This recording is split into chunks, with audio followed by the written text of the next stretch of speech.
member for Dartmouth-Cole Harbour.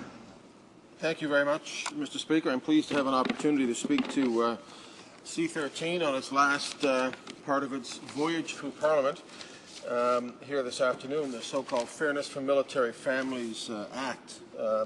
Now, what this Act does is amend Part 1 of the Employment Insurance Act to extend the period during which employment insurance parental benefits may be paid for Canadian Forces members whose start date of parental leave is deferred or who are directed to return to duty from parental leave. Now, Mr. Speaker, this is an act that will help relatively few Canadians.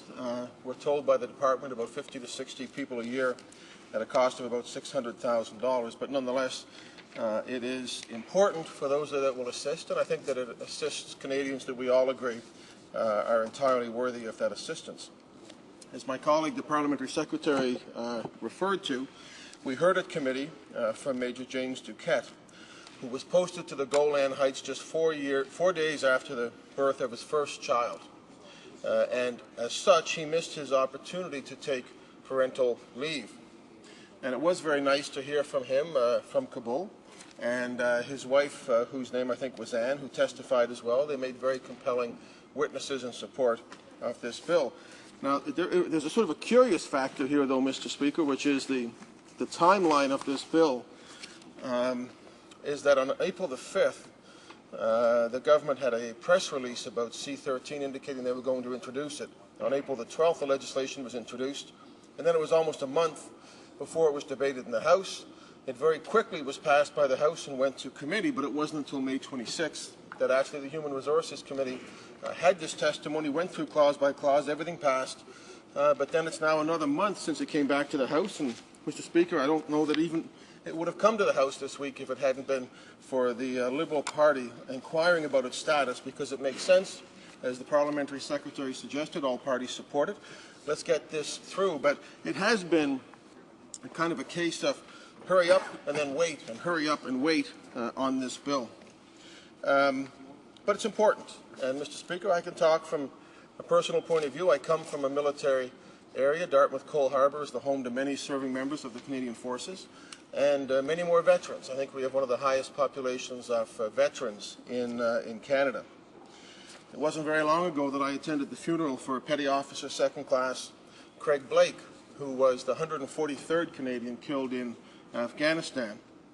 He was killed in the Panjwai district in Afghanistan. He was a member of the Fleet Diving Unit Atlantic. He was defusing IEDs when he lost his life. He has a wife and 2 sons. He was a hockey coach, and he was remembered at his funeral for the wonderful community work that he took part in and the great loss that it was to his family. I remember having a connection to one of the earliest deaths in Afghanistan, and that was Corporal Paul Davis, who died in March of 2006. I've spoken in the House before about flying home from Parliament on a Friday with a number of other parliamentarians, and when we arrived in Halifax and turned on our Blackberries, we'd heard the awful news that Corporal Paul Davis had been killed in Afghanistan. And his father, Jim Davis, is a dear friend of mine and has been an eloquent and passionate spokesperson on behalf of military families who have lost loved ones. Of course, I have many constituents who served in Afghanistan and come home. Even if they've come home relatively unscathed from their service in Afghanistan, their families have paid a very significant price. They make great sacrifices. To go months without seeing your family is a very difficult thing, even if you do return home safely. Those of us who sit in this place, most of us travel from somewhere else in Canada, and we find it difficult, especially with young families, as is my case. It's difficult to be away for chunks of life. It's very difficult for military families to be away for months at a time, and as in the case with Major Duquette and others, especially around the time of the birth of a child or shortly after, it makes no sense that we should compound the sacrifice of that family by not allowing those families to have parental leave. So this is a bill that will make a difference for those families. I think it could have been stronger, Mr. Speaker. We appreciate the amendment that the government promised us. When I spoke to this, when it first came to the House, I indicated that we should make sure that we cover as many military families as possible. The government, and through the Parliamentary Secretary, indicated that the government would do that. and that they would assure that that amendment would be in place.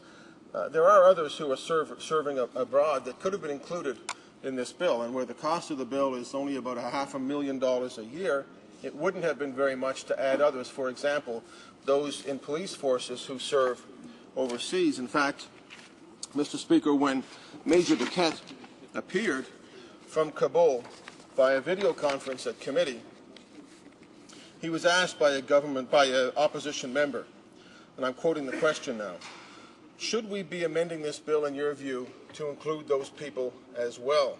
They're talking about police and RCMP. The question was, should we be amending this bill, in your view, to include those people as well? And Major Duquette, in his answer, said, yes, I definitely think that applying it to police serving internationally would be very important. That was his comment specifically.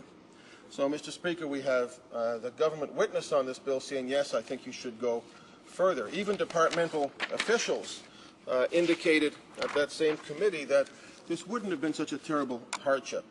I asked Mr. Louis Beausejour, a fine bureaucrat in the Department of HRSDC, I asked him at that same meeting, quoting, how much of a problem would it be to have this bill apply to other personnel beyond serving members of the Canadian Forces?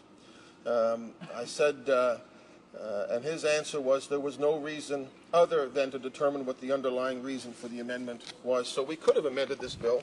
It could have been a much stronger bill, I believe, but nonetheless, it is what it is. It will assist a certain number of military families, and I want to indicate my appreciation to the Parliamentary Secretary and to the government for providing the amendment that is part of this bill today.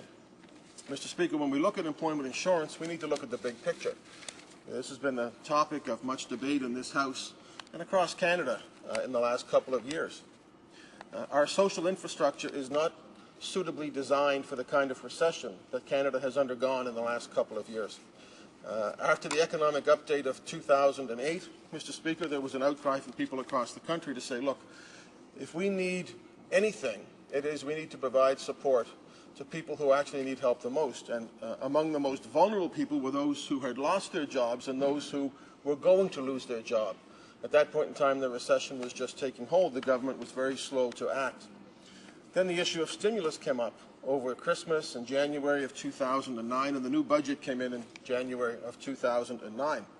And everybody assumed, it seemed, Mr. Speaker, that the government would seriously address the issue of employment insurance, that they would look at particularly the issue of access to EI, and the fact that depending on where you live across the country, many people simply don't have access. That access could be denied in a lot of cases. Quite often it's to women who've lost their job because they tend to work part-time hours and may not have had enough hours to qualify for employment insurance. But, Mr. Speaker, when the government brought in their plans for employment insurance in the budget of early 2009, they didn't address that issue at all.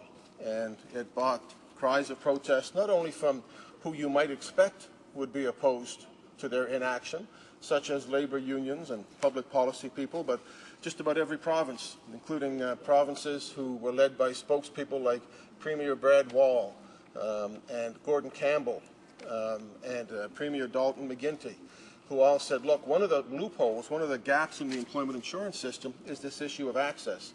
And still we had no action from the government.